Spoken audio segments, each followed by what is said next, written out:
हरे कृष्णा। आइए सब मिलकर प्रार्थना करते हैं। नहीं है मेरा यह संसार, ना है ये मेरे लिए, सभी हैं कृष्ण के तभी तो प्यारे हैं वे सदा। मेरे तो हैं कृष्ण केवल दूसरा न कोई, जैसा भी हूँ उन्हीं का हूँ, शरण में हूँ उनकी सदा। सुख दुख नहीं है जग में, सिर्फ हैं परिस्थितियाँ, है सभी प्रसाद प्रभु की, लो लगे कृष्ण से सदा। श्रीमद् भगवद गीता के आज के सत्र में हम 18वें अध्याय के 58वें श्लोक से आरंभ करने जा रहे हैं। 58 श्लोक से शुरू करने जा रहे हैं। पिछले श्लोक में भगवान ने अर्जुन को कुछ आज्ञा दी थी। ध्यान कीजिए उस बात को। ये बात 57 श्लोक की हो रही है यहाँ। तो पिछले श्लोक में अर्थात 57 श्लोक में भगवान ने अर्जुन को कुछ आज्ञा दी थी। अब आगे के दो श्लोकों में 58 और 59 58, 59 में क्रमशः अन्वय और व्यतिरेक रीति से दृढ़ करते हैं उसी बात को। भगवान श्री कृष्ण अर्जुन से कहते हैं, मुझ में चित्त वाला होकर तू मेरी कृपा से संपूर्ण विघ्नों को तर जाएगा, और यदि तू अहंकार के कारण मेरी बात नहीं सुनेगा तो तेरा पतन हो जाएगा। आइए इसको समझने का प्रयास करते हैं। सबसे पहले भगवान ने कहा है, मुझ में चित्त वाला होकर तू मेरी कृपा से संपूर्ण विघ्नों को तर जाएगा। तो मुझ में चित्त वाला होकर भगवान कहते हैं कि मेरे में चित्त वाला होने से तू मेरी कृपा से संपूर्ण विघ्न, बाधा, शोक, दुख आदि को तर जाएगा। अर्थात उनको दूर करने के लिए तुझे फिर अपने स्वयं के प्रयास नहीं करने पड़ेंगे, क्योंकि वो सारे विघ्न फिर मैं दूर कर दूंगा। तेरा काम क्या है? तू सिर्फ मेरे में चित्त वाला हो जा, मेरे समर्पित हो जा। भगवत भक्त ने अपनी तरफ से सब कर्म भगवान के अर्पण कर दिए, स्वयं भगवान के अर्पित हो गया। समता के आश्रय को संसार की संयोग जन्य लोलुपता से सर्वथा विमुख हो गया और भगवान के साथ अटल संबंध जोड़ लिया। यह सब कुछ हो जाने पर भी वास्तविक तत्व की प्राप्ति में यदि कुछ कमी रह जाए या सांसारिक लोगों की अपेक्षा अपने में कुछ विशेषता दिखाई दे अथवा देखकर अभिमान आ जाए अथवा इस प्रकार के कोई सूक्ष्म दोष रह भी जाएं, तो उन दोषों को दूर करने की साधक पर कोई जिम्मेदारी नहीं रहती। तो फिर किसकी जिम्मेदारी रहती है? उन दोषों को, उन विघ्न बाधाओं को दूर करने की पूरी जिम्मेदारी फिर भगवान की हो जाती है। कैसे? क्योंकि भगवान स्वयं कह रहे हैं। इसलिए भगवान कहते हैं, मेरी कृपा से संपूर्ण विघ्नों को तर जाएगा। संपूर्ण विघ्नों को कैसे तरेगा? तू मेरे परायण हो जा, मेरे में चित्त वाला हो जा, मैं तेरी सारी विघ्नों को दूर कर दूंगा। मेरी कृपा से तेरे संपूर्ण विघ्न बाधाएं दूर हो जाएंगी। यानी मेरी कृपा से संपूर्ण विघ्न बाधाओं को तू तर जाएगा। इसका तात्पर्य यह निकला कि भक्त अपनी तरफ से उसको जितना समझ में आ जाए उतना पूरी सावधानी के साथ, पूरी और सावधानी दोनों शब्दों पे ध्यान देना है, उतना पूरी सावधानी के साथ कर ले। उसके बाद जो कुछ कमी रह जाए वह भगवान की कृपा से पूरी हो जाएगी। मनुष्य का अगर कुछ अपराध हुआ है तो वह यही हुआ है कि उसने संसार के साथ अपना संबंध बांध लिया है और भगवान से विमुख हो गया है। तो अब ये अपराध हो ही गया है, तो अब इस अपराध को दूर करने के लिए वह अपनी ओर से संसार का संबंध तोड़कर भगवान के सम्मुख हो जाए। सम्मुख हो जाने पर जो कुछ कमी रह जाएगी वह फिर भगवान की कृपा से भगवान स्वयं पूरी कर देंगे। अब आगे का सब काम भगवान करेंगे। कहने का आशय यह है कि भगवत कृपा प्राप्त करने में संसार के साथ जरा सा भी संबंध मानना और भगवान से विमुख हो जाना, यही बाधा थी। यह बाधा उसने मिटा दी। अब पूर्णता की प्राप्ति भगवान की कृपा से, भगवत कृपा से अपने आप भगवान स्वयं करा देंगे। जिसका प्रकृति और प्रकृति के कार्य शरीर आदि के साथ संबंध है, उस पर ही शास्त्रों का विधि निषेध, ये करना अथवा ये नहीं करना, अपने वर्ण आश्रम के अनुसार कर्तव्य का पालन आदि नियम लागू होते हैं और उसको उन नियमों का पालन जरूर करना चाहिए। क्योंकि प्रकृति और प्रकृति के कार्य शरीर आदि, प्रकृति का कार्य क्या है? शरीर भी प्रकृति का कार्य है। प्रकृति और प्रकृति के कार्य शरीर आदि के संबंध को लेकर ही पाप पुण्य होते हैं और उनका फल सुख अथवा दुख भी भोगना पड़ता है। इसलिए उस पर शास्त्रीय मर्यादा और नियम विशेषता से लागू होते हैं। लेकिन जो प्रकृति और प्रकृति के कार्य से सर्वथा ही विमुख होकर भगवान के सम्मुख हो जाता है, वह शास्त्रीय विधि निषेध और वर्ण आश्रमों की मर्यादा का फिर दास नहीं रहता। वह विधि निषेध से भी ऊंचा उठ जाता है फिर, अर्थात उस पर विधि निषेध जो शास्त्रों के नियम कायदे कानून है वो फिर लागू नहीं होते, क्योंकि विधि निषेध की मुख्यता प्रकृति के राज्य में ही रहती है। प्रभु के राज्य में तो शरणागति की ही मुख्यता रहती है। जीव साक्षात परमात्मा का अंश है। इस बात को हम शुरू से सुनते पढ़ते आ रहे हैं गीता में, और अभी 15वें अध्याय में भी 7वें श्लोक में इस बात को बताया गया था। यदि वह केवल अपने अंशी यानी कि परमात्मा की तरफ चलता है तो उस पर देव, ऋषि, प्राणी, माता पिता आदि जितने भी हैं, दादा परदादा आदि पितरों का कोई ऋण फिर नहीं रहता, क्योंकि वह शुद्ध चेतन अंश ने अब इनसे कभी कुछ लिया ही नहीं। इसी बात को, पितरों का ऋण नहीं रहता, को श्रीमद् भागवत के 11वें स्कंद के 5वें अध्याय के 41वें श्लोक में भी इसी तरह कहा गया है। सुखदेव जी महाराज परीक्षित जी से कहते हैं, सुखदेव जी महाराज कह रहे हैं परीक्षित जी से, राजन, जो सारे कार्यों को छोड़कर संपूर्ण रूप से शरणागत वत्सल भगवान की शरण में आ जाता है, वह देव, ऋषि, प्राणी, कुटुंबीजन और पितृगण इनमें से किसी का भी ऋणी अथवा सेवक नहीं रहता। फिर जिसने भगवान का की उंगली पकड़ ली है, भगवान को पकड़ लिया है, भगवान का हाथ थाम लिया है, फिर उससे किसी का ऋण बाकी नहीं रहता, क्योंकि वह शुद्ध चेतन अंश ने इनसे कभी कुछ लिया ही नहीं। लेना तभी बनता है जब वह जड़ शरीर के साथ अपना संबंध जोड़ लेता है, और संबंध जोड़ने से ही कमी आती है, नहीं तो उसमें कभी कमी आती ही नहीं।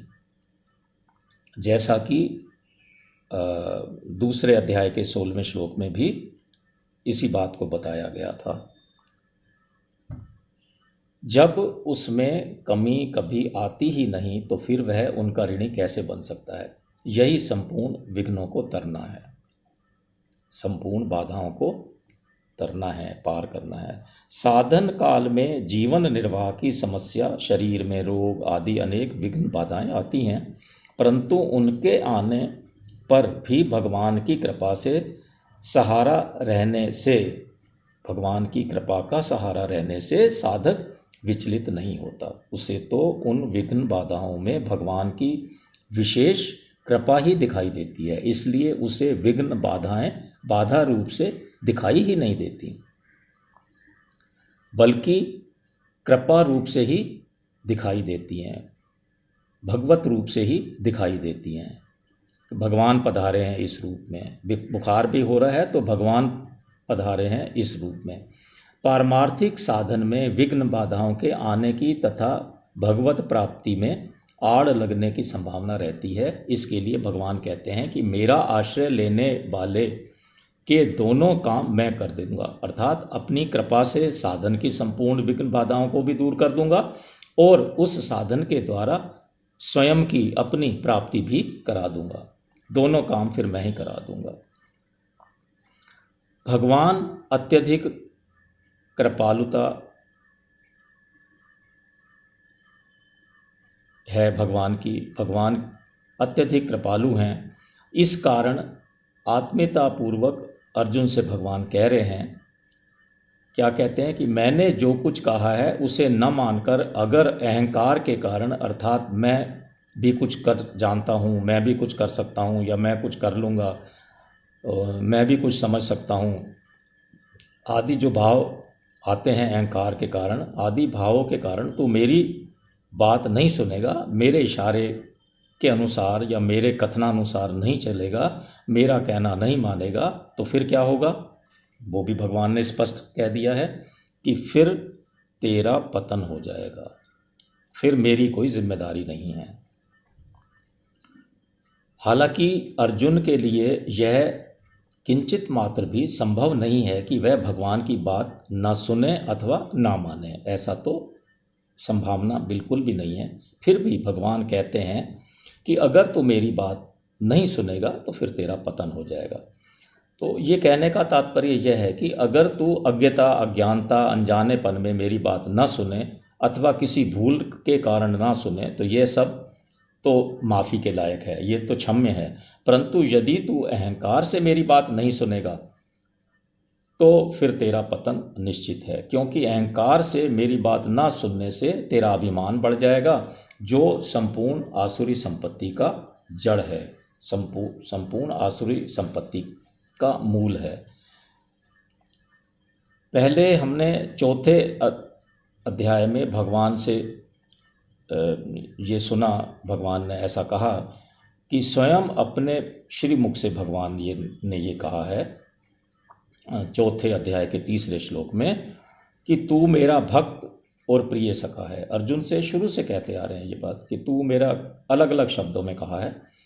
तो चौथे अध्याय के 3 श्लोक में तो ये कहा कि तू मेरा भक्त और प्रिय सखा है, और फिर 9वें अध्याय के 31वें श्लोक में उन्होंने कहा कि हे अर्जुन, तू प्रतिज्ञा कर कि मेरे भक्त का पतन नहीं होता। अर्जुन से प्रतिज्ञा करा रहे हैं, और भगवान अपने भक्त की प्रतिज्ञा को कभी तोड़ते नहीं हैं, उसका पालन अवश्य करते हैं, चाहे उन्हें अपनी प्रतिज्ञा तोड़नी पड़ जाए। ऐसे एग्जाम्पल हैं और समय आने पर या तो बताए भी हैं और फिर कभी बताने होंगे तो बताए जाएंगे कि भगवान अपने प्रण को त्याग देते हैं, प्रतिज्ञा को त्याग देते हैं, लेकिन अपने भक्त की प्रतिज्ञा का पालन कराते हैं। ध्यान कीजिए, युद्ध के अंदर शस्त्र ना उठाने की प्रतिज्ञा ली थी उन्होंने, तो लेकिन वो उन्होंने अपनी प्रतिज्ञा को तोड़ दिया था। इससे यह सिद्ध हुआ कि अर्जुन भगवान के भक्त हैं, अतः वे कभी भगवान से विमुख नहीं हो सकते, उनका पतन भी कभी नहीं हो सकता। परंतु वे अर्जुन भी यदि भगवान की बात नहीं सुनेंगे तो भगवान से विमुख हो जाएंगे, और भगवान से विमुख होने के कारण उनका पतन भी हो जाएगा फिर, ऐसा भगवान ने स्पष्ट रूप से कहा है। तात्पर्य यह है कि भगवान से विमुख होने के कारण ही प्राणी का पतन होता है, ऐसा भगवान हमें बताने जा रहे हैं अर्जुन के माध्यम से। यानी कि वह जन्म मरण के चक्कर में पड़ता है, जैसा कि 9वें अध्याय के 3 और 16वें अध्याय के 20वें श्लोक में इस बात को बताया गया है। देखिए, थोड़ा सा और इसको गहराई में जाते हैं।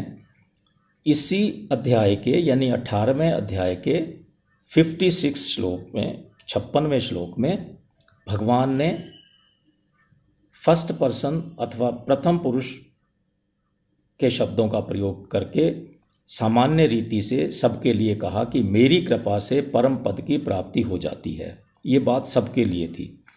और यहाँ मध्यम पुरुष का प्रयोग करके अर्जुन के लिए कहते हैं कि मेरी कृपा से तू सब विघ्न बाधाओं से तर जाएगा। वहाँ तो सबके लिए कहा था, मेरी कृपा से परम पद की प्राप्ति हो जाती है, सबके लिए थी वो बात। और यहाँ अर्जुन के लिए कहा जा रहा है कि तू करके कहा है अर्जुन को कि तू सब विघ्न बाधाओं से तर जाएगा। इन दोनों बातों का आशय यह है कि भगवान की कृपा में जो शक्ति है वह शक्ति किसी साधन में नहीं है। इसका अर्थ यह नहीं है कि साधन ना करें, ऐसा कहीं ना समझ लें हम लोग। साधन तो करना ही है, लेकिन परमात्मा प्राप्ति के लिए साधन करना मनुष्य का स्वाभाविक धर्म होना चाहिए, क्योंकि मनुष्य जन्म केवल परमात्मा प्राप्ति के लिए ही तो मिला है। मनुष्य जन्म को प्राप्त करके भी जो परमात्मा को प्राप्त नहीं करता, वह यदि ऊंचे से ऊंचे लोकों में भी चला जाए तो जैसा कि हम जान चुके हैं अब तक, तो भी उसे लौटकर संसार में अर्थात जन्म मरण में लौटकर आना ही पड़ता है। श्रीमद् भागवत में भी इस बात को इस तरह से कहा गया है। 10वें स्कंद के दूसरे अध्याय के 32वें श्लोक में कहा है कि हे कमल नयन, जो लोग आपके चरणों के शरण नहीं हैं और आपकी भक्ति से रहित होने के कारण जिनकी बुद्धि भी शुद्ध नहीं है, वे अपने को मुक्त तो मानते हैं पर वास्तव में वे मुक्त नहीं हैं, वे बद्ध ही हैं, बंधे हुए ही हैं। वे यदि कष्टपूर्वक साधन करके ऊंचे ऊंचे पद पर भी पहुंच जाएं, ऊंचे लोकों में भी पहुंच जाएं साधन करके, तो भी वहां से नीचे गिर जाते हैं, अर्थात पुनः संसार में लौटकर आना पड़ता है, यानी कि जन्म मरण के बंधन में पड़े रहते हैं। इसी बात को गीता में भी 8वें अध्याय के 16वें श्लोक में बताया गया था। तो भगवद गीता और श्रीमद् भागवत दोनों में ही इसका वर्णन है। इसलिए जब यह मनुष्य शरीर प्राप्त हुआ है तो फिर मनुष्य को जीते जी भगवत प्राप्ति कर लेनी चाहिए और जन्म मरण से रहित हो जाना चाहिए। कर्मयोगी के लिए भी भगवान ने कहा है कि समता युक्त पुरुष इस जीवित अवस्था में ही पुण्य और पाप दोनों से रहित हो जाता है। कहाँ कहा था ये? दूसरे अध्याय के 55वें श्लोक में। कहने का तात्पर्य यह हुआ कि कर्म बंधन से सर्वथा रहित होना अर्थात जन्म मरण से रहित होना मनुष्य का परम ध्येय है, जिसे हमें कभी भूलना नहीं चाहिए। 10वें अध्याय के 11वें श्लोक में भगवान ने कहा कि मैं अपनी कृपा से भक्तों के अंतःकरण में ज्ञान प्रकाशित कर देता हूँ। और 11वें अध्याय के 47वें श्लोक में भगवान ने कहा कि मैंने अपनी कृपा से ही विराट रूप दिखाया है। उसी कृपा को लेकर भगवान अब यहाँ कह रहे हैं कि मेरी कृपा से परम पद की प्राप्ति हो जाएगी। कहाँ कहा? यहाँ 18वें अध्याय के 56वें श्लोक में। और मेरी कृपा से ही संपूर्ण विघ्नों को तर जाएगा। ये कहाँ कहा? ये इसी श्लोक में जो कि अभी हम समझ रहे हैं, पढ़ रहे हैं, अर्थात 58वें श्लोक में। परम पद को प्राप्त होने पर किसी प्रकार की विघ्न बाधा सामने आने की संभावना वैसे तो रहती नहीं है।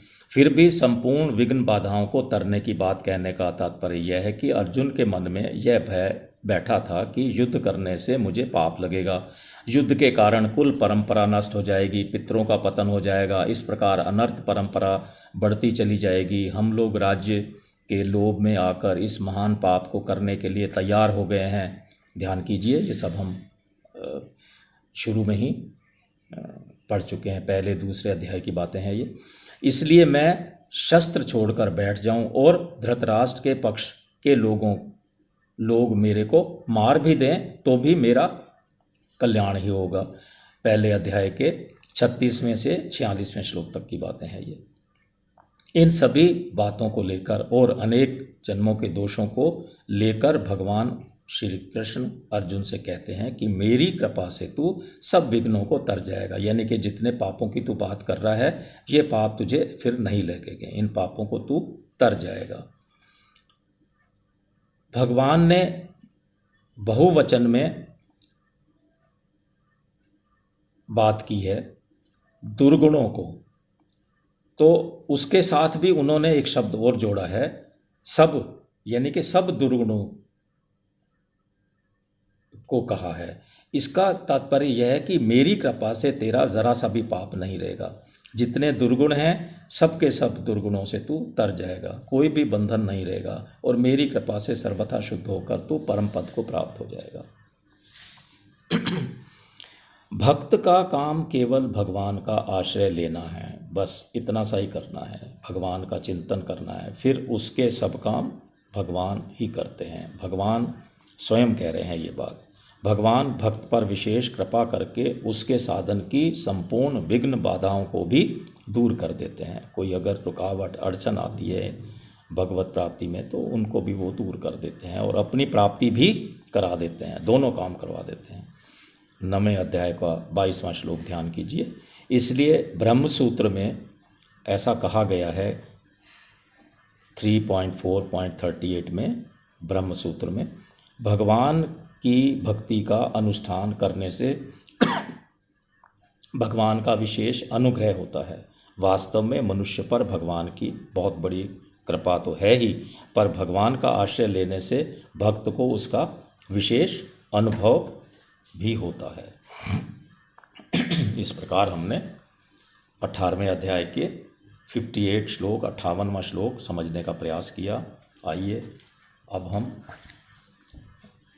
59वें श्लोक 59 श्लोक की तरफ बढ़ रहे हैं। 59 श्लोक इस प्रकार है। भगवान श्री कृष्ण अर्जुन से कहते हैं अपनी बात को आगे बढ़ाते हुए, अहंकार का आश्रय लेकर तू जो ऐसा मान रहा है कि मैं युद्ध नहीं करूंगा, जैसा कि अभी मैंने बताया था पहले अध्याय के 36वें से 46वें श्लोक तक उसने ये सब बातें की थी। तो अहंकार का आश्रय लेकर तू जो ऐसा मान रहा है कि मैं युद्ध नहीं करूंगा, तेरा यह निश्चय मिथ्या है, झूठा है, क्योंकि तेरी छात्र प्रकृति, क्षत्रिय होने के कारण तेरी जो प्रकृति है तुझे युद्ध में लगा देगी, तो युद्ध से तू बच भी नहीं सकता, ऐसा भगवान इस श्लोक में कह रहे हैं। आइए इसको समझने का प्रयास करते हैं। तो सबसे पहले भगवान ने क्या कहा है? अहंकार का आश्रय लेकर। प्रकृति से ही महतत्व और महतत्व से अहंकार पैदा हुआ है, ये भी हम पूर्व में पढ़ चुके हैं। उस अहंकार का ही एक विकृत अंश है मैं शरीर हूँ। इस विकृत अहंकार का आश्रय लेने वाला पुरुष कभी भी क्रिया रहित नहीं हो सकता, क्रिया तो सदा करनी ही पड़ेगी ऐसे पुरुष को जो ये समझता है कि मैं शरीर हूँ। कारण की प्रकृति हरदम क्रियाशील है, बदलने वाली है, इसलिए उसके आश्रित जो कोई भी होगा, उसके आश्रित रहने वाला कोई भी मनुष्य कर्म किए बिना नहीं रह सकता। ध्यान कीजिए 3 अध्याय का 5वां श्लोक। जब मनुष्य अहंकार पूर्वक क्रियाशील प्रकृति के वश में हो जाता है तो फिर वह कैसे कह सकता है कि मैं अमुक कर्म करूंगा और अमुक कर्म नहीं करूंगा। अर्थात प्रकृति के परवश हुआ मनुष्य करना और ना करना इन दोनों से ही नहीं छूट पाता, क्योंकि प्रकृति के परवश हुए मनुष्य तो करना भी कर्म है और ना करना भी कर्म है, परंतु जब मनुष्य प्रकृति के परवश नहीं रहता, उससे निर्लिप्त हो जाता है जो कि उसका वास्तविक स्वरूप है, तो फिर उसके लिए करना और ना करना ऐसा कहना तो फिर बनता ही नहीं। तो कहने का आशय यह है कि जो प्रकृति के साथ संबंध रखे और कर्म ना करना चाहे ऐसा उसके लिए संभव ही नहीं है। ऐसा तो बिल्कुल असंभव है कि प्रकृति से भी संबंध रख रहे हैं और कर्म भी नहीं करेंगे हम। परंतु जिसने प्रकृति से संबंध विच्छेद कर लिया है अथवा जो सर्वथा भगवान के शरण हो गया है, दोनों एक ही बात है। जब प्रकृति से संबंध विच्छेद हो जाएगा तो भगवान से संबंध हो जाएगा, भगवान की शरण हो जाएंगे। तो ऐसा जिसने कर लिया है उसको कर्म करने के लिए फिर बाध्य नहीं होना पड़ता। 2 अध्याय में अर्जुन ने भगवान के शरण होकर शिक्षा की प्रार्थना की थी। 2 अध्याय के 7वें श्लोक में कहा था अर्जुन ने, और उसके बाद अर्जुन ने साफ साफ कह दिया कि मैं युद्ध नहीं करूंगा। 2 अध्याय के 7वें श्लोक में तो शिक्षा लेने की बात की थी और 2 अध्याय के 9वें श्लोक में यह कह दिया कि मैं युद्ध नहीं करूंगा। यह बात भगवान को अच्छी नहीं लगी थी। भगवान मन में सोचते हैं कि पहले तो ये मेरी शरण हो गया और फिर इसने मेरे कुछ कहे बिना ही अपनी तरफ से साफ साफ कह दिया कि मैं युद्ध नहीं करूंगा, तो फिर ये मेरी शरण कहाँ हो रही? मेरी शरण तो नहीं हुई। फिर यह तो अहंकार की शरणागति हो गई, क्योंकि वास्तविक शरणागति होने पर मैं यह करूंगा अथवा मैं यह नहीं करूंगा ऐसा कहना तो फिर बनता ही नहीं है। भगवान के शरणागत होने पर तो भगवान जैसा कराएंगे वैसा ही होगा। इसी बात को लेकर भगवान को 2 अध्याय के 10वें श्लोक में हंसी आ गई, परंतु अर्जुन पर अत्यधिक कृपा और स्नेह होने के कारण भगवान ने उन सब बातों को एक तरफ रखते हुए अपना उद्देश्य देना आरंभ कर दिया। नहीं तो भगवान वहीं पर ये कह भी सकते थे कि भैया जैसे तेरी मर्जी आए तू वैसा ही कर, जैसा कि अभी हम इसी अध्याय के 18वें अध्याय के 63वें श्लोक 63 श्लोक में भगवान के मुख से ये बात सुनेंगे कि जैसे फिर तेरी मर्जी आए तू वैसा ही कर। परंतु अर्जुन की यह बात कि मैं युद्ध नहीं करूँगा भगवान के भीतर खटक गई। इसलिए भगवान ने यहाँ अर्जुन के उन्हीं शब्दों, कौन से शब्दों, युद्ध नहीं करूँगा ऐसा कहा ना, तो उन्हीं शब्दों को प्रयोग करके यहाँ पर इस श्लोक में भगवान ने कहा है, जो अर्जुन ने तब कहा था कि तू अहंकार के ही शरण है, मेरे शरण नहीं है। अगर तू मेरे शरण हो गया तो युद्ध नहीं करूँगा ऐसा कहना तो फिर बनता ही नहीं था। मेरे शरण होता तो मैं क्या करूँगा और क्या नहीं करूँगा इसकी जिम्मेदारी मेरे पर होती। इसके अलावा मेरे शरणागत होने पर यह प्रकृति भी तुझे बाध्य नहीं कर पाती, जैसा कि 7वें अध्याय के 14वें श्लोक में कहा गया है कि जो यह त्रिगुणमयी माया अर्थात प्रकृति उसी को बाध्य करती है जो मेरे शरण नहीं हुआ है। 7वें अध्याय के 13वें श्लोक में भी इसी बात को बताया गया है, क्योंकि यह नियम है कि प्रकृति के प्रभाव में पड़ा हुआ प्राणी प्रकृति के गुणों के द्वारा सदा ही परवश होता है। तो अगर मेरे शरणागत है तो फिर प्रकृति भी तुझसे कुछ करा नहीं सकती। यह एक बड़ी विचित्र बात है, बड़ी मार्मिक बात है कि मनुष्य जिन प्राकृत पदार्थों को अपना मान लेते हैं उन पदार्थों के सदा ही परवश अथवा पराधीन हो जाते हैं। वे वहम तो यह रखते हैं कि हम इन पदार्थों के मालिक हैं, पर हो जाते हैं वास्तव में उनके दास, वास्तव में उनके गुलाम हो जाते हैं। परंतु जिन पदार्थों को अपना नहीं मानते उन पदार्थों के परवश नहीं होते। इसलिए मनुष्य को किसी भी प्राकृत पदार्थ को अपना नहीं मानना चाहिए, क्योंकि वे वास्तव में अपने हैं ही नहीं। अपने तो वास्तव में कौन है? केवल भगवान। उन भगवान को अपना मानने से मनुष्य की परवशता सदा के लिए समाप्त हो जाती है। कहने का आशय यह हुआ कि मनुष्य पदार्थों और क्रियाओं को अपनी मानता है तो सर्वथा परतंत्र हो जाता है, और भगवान को अपना मानता है तो और उनके अनन्य शरण हो जाता है तो सर्वथा स्वतंत्र हो जाता है। भगवान के शरणागत होने पर परतंत्रता जरा सी भी फिर नहीं रहती। यह शरणागति की महिमा है। परंतु जो प्रभु की शरण ना लेकर अहंकार की शरण लेते हैं वे मौत के मार्ग यानी कि संसार में बह जाते हैं, जैसा कि 9वें अध्याय के 3 श्लोक में कहा गया था। इसी बात की चेतावनी देते हुए भगवान अर्जुन से कह रहे हैं कि तू जो यह कहता है कि मैं युद्ध नहीं करूँगा, तो यह तेरा कहना, यह तेरी हेकड़ी चलेगी नहीं, यहाँ पर तेरी अकड़ चलेगी नहीं। तुझे छात्र प्रकृति के परवश होकर युद्ध तो करना ही पड़ेगा। फिर भगवान ने श्लोक में, इसी श्लोक में कहा है कि यह निश्चय मिथ्या अथवा झूठा है। तो निश्चय दो तरह का होता है, एक तो वास्तविक और दूसरा अवास्तविक। परमात्मा के साथ अपना जो नित्य संबंध है उसका निश्चय करना तो वास्तविक है, और प्रकृति के साथ मिलकर प्राकृत पदार्थों का निश्चय करना अवास्तविक है। जो निश्चय परमात्मा को लेकर होता है उसमें स्वयं की प्रधानता रहती है, और जो निश्चय प्रकृति को लेकर होता है उसमें अंतःकरण की प्रधानता रहती है। इसलिए भगवान यहाँ कहते हैं, देखिए दोनों को अलग अलग शब्दों का प्रयोग किया है। जो निश्चय परमात्मा को लेकर होता है उसमें स्वयं की प्रधानता रहती है, और जो निश्चय प्रकृति को लेकर होता है उसमें अंतःकरण की प्रधानता रहती है। इसलिए भगवान यहाँ अर्जुन से कहते हैं कि अहंकार का अर्थात प्रकृति का आश्रय लेकर तू जो यह कह रहा है कि मैं युद्ध नहीं करूँगा, ऐसा तेरा निश्चय अवास्तविक अर्थात मिथ्या है। क्यों? यह छात्र अथवा क्षत्रिय की प्रकृति के विरुद्ध बात है, झूठा है। आश्रय परमात्मा का ही होना चाहिए, प्रकृति और प्रकृति के कार्य यानी कि संसार का आश्रय नहीं होना चाहिए।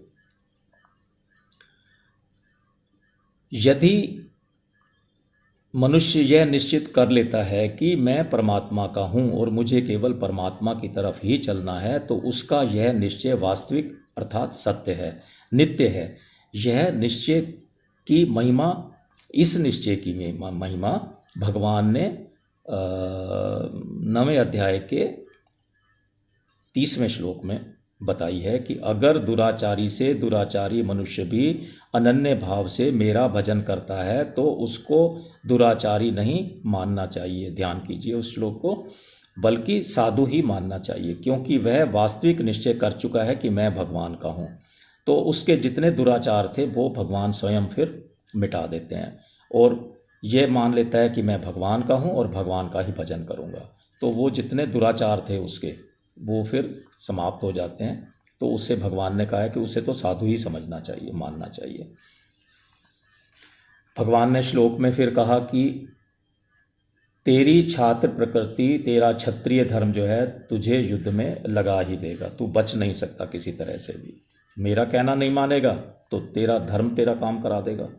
इन शब्दों को जो भगवान कहते हैं कि तेरा छात्र स्वभाव तुझे जबरदस्ती युद्ध में लगा देगा। क्षत्रिय का स्वभाव है शूरवीरता और युद्ध में पीठ ना दिखाना, जैसा कि इसी अध्याय के 43वें श्लोक में भी भगवान ने कहा था। अतः धर्ममय युद्ध का अवसर सामने आने पर तू युद्ध के बिना रह ही नहीं पाएगा। आइए थोड़ा सा और समझते हैं और थोड़ा सा गहराई में जाते हैं। पिछले यानी कि 58वें श्लोक में 58 श्लोक में यह बात आई कि अहंकार के कारण फल ठीक नहीं होगा, और इस श्लोक में यह बात आई कि अहंकार के कारण क्रिया ठीक नहीं होगी। वहाँ फल ठीक नहीं होगा कहा और यहाँ कहा है क्रिया ठीक नहीं होगी।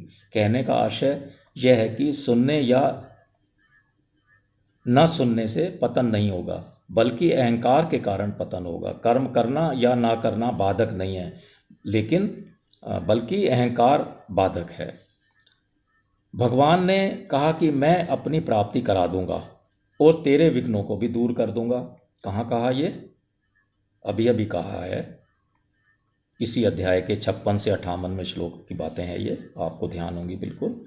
परंतु इतना कहने पर भी अर्जुन बोले नहीं, चुप रहे। अभी भी कुछ कसर बाकी है। या तो यूँ कहें कि भगवान का उपदेश कुछ बाकी है, या यूँ कहें कि अर्जुन के मन के संशय बाकी हैं, कुछ भी समझ सकते हैं। जबकि उनको यहाँ पर स्पष्ट रूप से कह देना चाहिए कि अब मैं आपकी आज्ञा का पालन करूँगा। लेकिन यह बात अर्जुन ने यहाँ नहीं कही है। अब और आगे थोड़ा सा इसी अध्याय के 73वें श्लोक में ये बात कहेंगे, जहाँ हम डिटेल में पढ़ेंगे। यहाँ सिर्फ उसका रेफरेंस दिया है। तो शायद वही बात मैं वापस कह रहा हूँ कि शायद भगवान के उपदेश अभी कुछ बाकी हैं, इसलिए अर्जुन के मुख से ये बात नहीं निकली है, ऐसा समझ लें हम। तो भगवान कहते हैं कि अगर तू भूल से मेरी बात ना सुने तो कोई बात नहीं, पर तू अहंकार से मेरी बात नहीं सुनेगा तो तेरा पतन हो जाएगा। भगवान का भाव कि जैसे भक्त का काम, साधन और सिद्धि मैं कर रहा हूँ, ऐसे ही भक्त को भी चाहिए कि वह सब प्रकार से मेरा आश्रय ले ले। भगवान तो कह रहे हैं कि मैं सब कुछ वहन कर लूँगा, मैं सब कर दूँगा, तो हम ही नहीं बोल रहे कि भैया करो, आओ आप हमारे, और हम उनको अपना आश्रय नहीं मान रहे। परंतु मेरा आश्रय ना लेकर यह अहंकार का आश्रय लेगा तो उसका पतन हो जाएगा। अहंकार का आश्रय लेने से मेरा आश्रय फिर नहीं रहेगा, क्योंकि मेरे आश्रय की जगह मेरी अपरा प्रकृति यानी कि अहंकार का आश्रय ले लिया है। दोनों में से एक ही तो हाथ में लड्डू रख सकते हो। कर्तव्य कर्म यानी कि युद्ध में तो एक तो मैं लगाता हूँ और एक प्रकृति लगाती है। अगर तू मेरी बात नहीं मानेगा तो तेरी छात्र प्रकृति तेरे को युद्ध में लगा देगी।